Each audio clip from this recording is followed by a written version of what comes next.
සුබ දවසක් හැමෝටම. ඉතිං අදත් මම ගෙනල්ලා තියෙන්නේ රජයේ ජොබ් වේකන්සියක්. ඉතිං මගේ YouTube channel එක subscribe කරලා නැත්නම් අනිවාර්යයෙන්ම subscribe කරන්න. ඔයාලට දැනගන්න පුළුවන් පෞද්ගලික අංශය සහ රජයේ රැකියාව පිළිබඳව.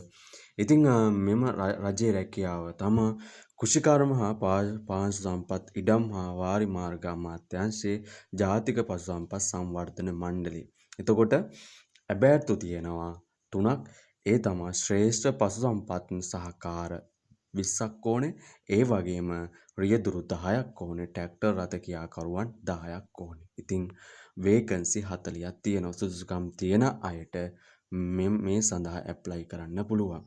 ඉතින් මේ වගේ සුදුසුකම් ගත්තොත් ශ්‍රේෂ්ඨ පශු සම්පත් සහකාරට අධ්‍යාපන සුදුසුකම් වන්නේ අපොස සාපෙළ විභාගයේ සිංහල දෙමළ භාෂාව හා ගණිතය ඇතුළත් සම්මාන සාමාර්ථ 4ක් සමග ඉංග්‍රීසි භාෂාවද ඇතුළත් විෂයන් 6කින් සමත් විය යුතුය.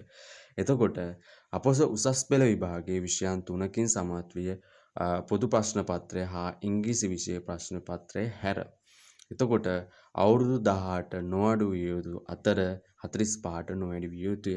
ඉතින් මේ සුදුසුකම් තියෙනවා නම් ඔයාලට ඒ ජොබ් එකට ඇප්ලයි කරන්න පුළුවන්. ඉතින් රියදුරු ගත්තොත් අධ්‍යාපන සුදුසුකම් අපොස සාපෙළ විභාගයේ සිංහල දෙමළ හා ගණිතය ඇතුළු විෂයන් 6කින් සමත් විය යුතුය. බර වාහන ධාවනය සඳහා වළංගු බලපත්‍රයක් සමග ප්‍රසිද්ධ ආයතනයක බර වාහන පැදවීමේ අවම වසර 3කවත් පළපුරුද්දක් තිබිය යුතුය.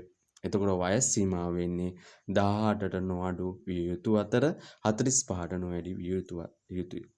එතකොට ට්‍රැක්ටර් රථ ක්‍රියාකරුවන් ගත්තාම අපොස සාපෙළ විභාගයේ සිංහල දෙමළ භාෂා හා ගණිතය විෂය ඇතුළු විෂයන් 6ක් සමත් විය යුතුය.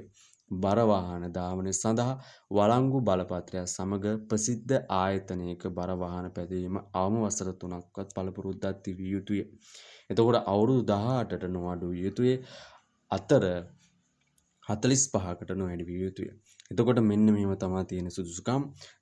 මේ සුදුසුකම් තියෙනවා නම් අනිවාර්යයෙන්ම මේ ජොබ් එකට ඇප්ලයි කරන්න. ඉතින් පහලින් දාලා තියෙනවා ලින්ක් එක. ඒ ලින්ක් එක ඔස්සේ ගිහින් කැමති කෙනෙක්ට ඇප්ලයි කරන්න පුළුවන්. වැඩි විස්තර දැනගන්න කැමති නම් මගේ WhatsApp නම්බරයට මැසේජ් එකක් දාන්න.